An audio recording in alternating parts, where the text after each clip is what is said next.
After the horrors of the first 2 episodes, where families were torn apart and monsters waited just beyond the protection of the talismans, today is all about choice.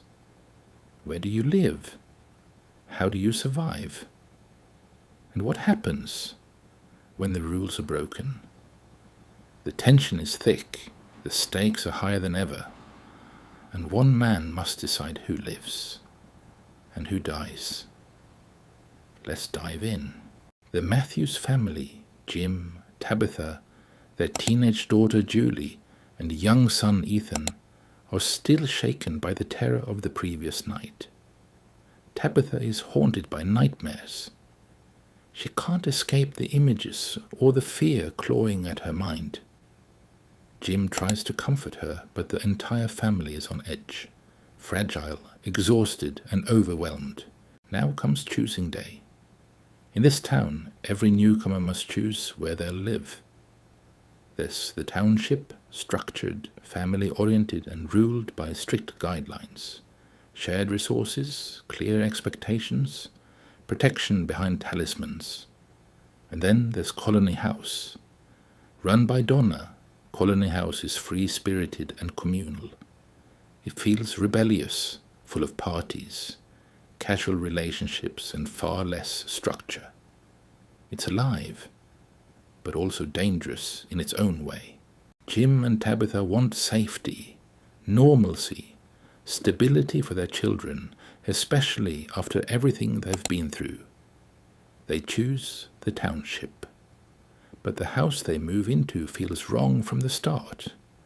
There's a lingering smell of blood in the bedroom, a grim reminder that this place has already known death. Ethan stays with his parents, clinging tightly to what little sense of family remains. Julie, however, is done being controlled. Angry and defiant, she rejects her parents' decision and chooses Colony House instead. She storms off, drawn to people like Fatima and Ellis, where life feels freer, louder, more alive, even if it's chaotic.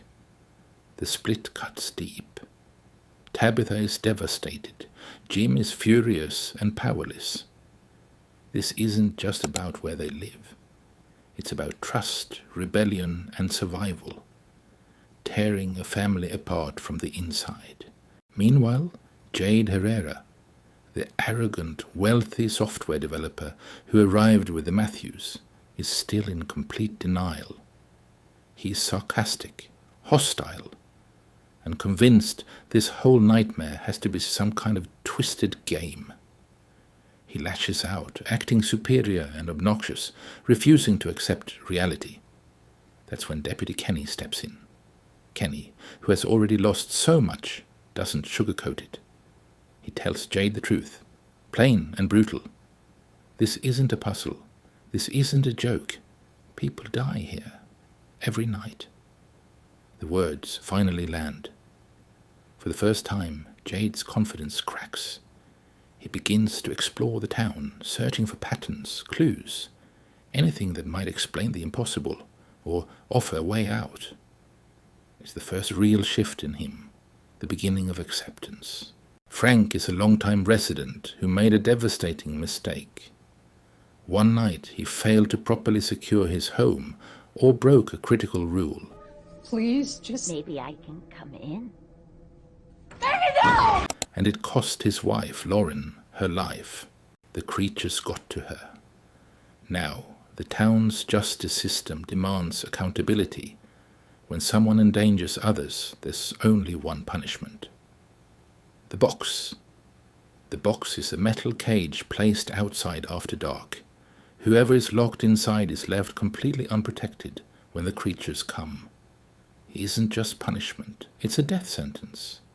Boyd is shattered by this. Frank is already drowning in guilt. He's broken, haunted, living in constant pain. Boyd sees his humanity and desperately wants to spare him. But Father Cutry, the town's pastor, reminds Boyd of the harsh truth. Rules are the only thing keeping this place from falling apart. Show mercy once, and people will stop following the rules. They'll stop trusting the talismans and the town will collapse. Boyd wrestles with a decision all episode, pacing, confiding in Donna, staring into the distance as the burden of leadership crushes him. In the end, Boyd faces Frank. Frank doesn't argue. He doesn't beg. Consumed by shame, he accepts his fate. He chooses the box, believing it's the only way to end his suffering. Night falls. Frank is locked inside. The creatures emerge. Pale faces, quiet smiles, voices whispering in the dark. Frank screams. He pleads. And then, silence. Boyd watches from a distance, tears in his eyes, but he doesn't turn away.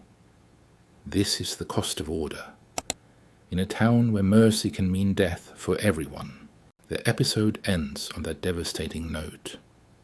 The Matthews family is fractured. Jade is finally waking up. And Boyd carries the weight of a necessary evil. Choosing Day isn't filled with constant monster attacks. It's quieter, more psychological. It digs deep into morality, leadership, and the brutal rules that keep this town alive. There are no easy answers here, only consequences. What will happen to Julie in Colony House? Can Jim and Tabitha repair their broken family? And how much more can Boyd endure before he finally breaks? The mystery deepens, the horror creeps closer. If you've seen this episode, let me know in the comments. Did Frank's fate hit you as hard as it hit me? Like and subscribe for more from Recaps. We're just getting started. Stay safe out there. Because in this town, safety is an illusion. Thanks for listening.